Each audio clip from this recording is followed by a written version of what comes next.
Hello and welcome back. This is Bob Proctor again. You know, we had tremendous feedback from that last short video that we shared with you. And I mentioned on that video that I was going to show you something about a program in here. It's actually called a paradigm. Now, paradigm is sort of a buzzword of the age that we're living in. And when I first started to study this material, I never heard of paradigm. I did hear of conditioning. I heard something about conscious and subconscious mind, but I never really understood it. You know, Napoleon Hill wrote an entire chapter on the subconscious mind, and it's written very, very well. But you know, you could read it and still not properly understand it. I had a great mentor one time said, you don't understand anything until you can explain it to someone else so that they understand it. Now, you know, I had been working for 9 years trying to figure out, why did Bob change? You know, what really happened? Why did the big change take place in my mind? You remember I told you I went from about $4,000 a year to, in a relatively short period of time, to over $1 million a year. And I was not that bright, believe me. I never got good grades when I was in school, and I never stayed there very long. And so that led me to understand that earning money and intelligence they just don't equate. You're going to find people who are functionally illiterate. They can neither read nor write, yet they're earning millions of dollars a year. You're going to find other people who are absolutely brilliant. They've got degrees coming right off the end of their business card, and yet they're broke. Now, I want you to think about this for a moment. This is really important information. Well, I had studied all these books, and I had them all over the place. I had recordings. Now, when I started, we were playing with long-playing records. See, I've been around the park for a while. And then we went into cassettes, and then, of course, to CDs.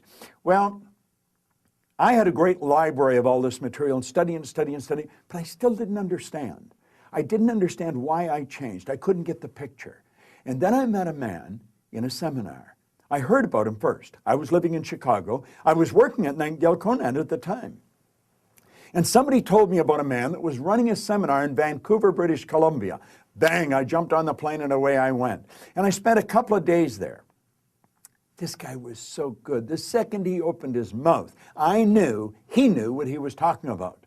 And when his seminar was over, I went up and I said, you know, I'd really like to spend a couple of days with you.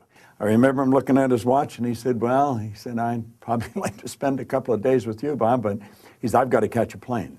And I said, well, I've got to catch a plane too. And then he asked me, he said, where are you going? I said, I'm going home. And he said, where do you live? And I said, I live in Chicago. We said, what are you doing here? I said, I come out to hear you speak. And he looked at me. He said, you flew all the way from Chicago? I said, you know, if I had walked, it would have been worth it. You are very good, and the information you've got is even better.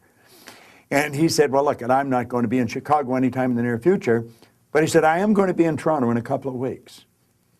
And I said, well, I'm from Toronto. My family's in Toronto. I'll jump on a plane and come over. It's only an hour away. And the two of us met in what was then the Skyline Hotel. We sat down what was going to be a 2 or 3 hour meeting.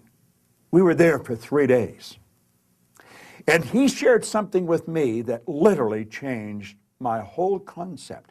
It took everything I had been studying for 9 years and it just funneled it all into place. It was like I'd been playing with a massive jigsaw puzzle, and I couldn't get the pieces to fit. You know, frequently if we're playing with the jigsaw puzzle, I imagine you've played with one from time to time. Can you imagine if you had a jigsaw puzzle, all the pieces on the table, but there was no lid for the box, there was no picture, and you're trying to figure out how to get them to fit? You have a problem. Well, he said, that's the problem with us. He said, we have a mind. It's a marvelous mind. In fact, Dr. J.B. Ryan, who was down at Duke University, probably one of the foremost authorities in the area of the mind, he said the mind is the greatest power in all of creation. James Allen, in a little book, As Man Thinketh, he said mind is the master power that molds and makes, and man is mind. And evermore he takes the tool of thought, and shaping what he wills, brings forth 1,000 joys or 1,000 ills.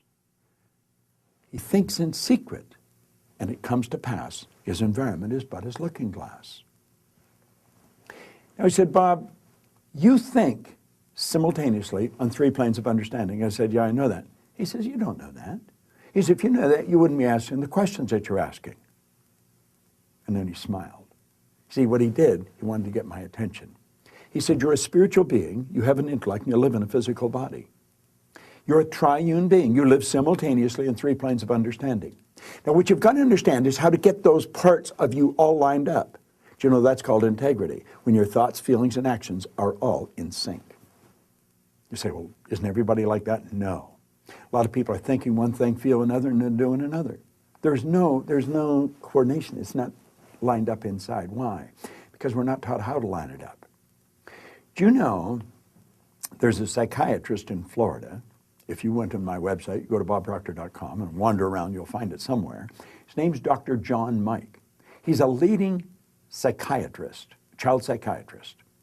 He said, I taught him more about the mind in 1 year than he had learned in 4 years of medical school and 5 years of psychiatric training.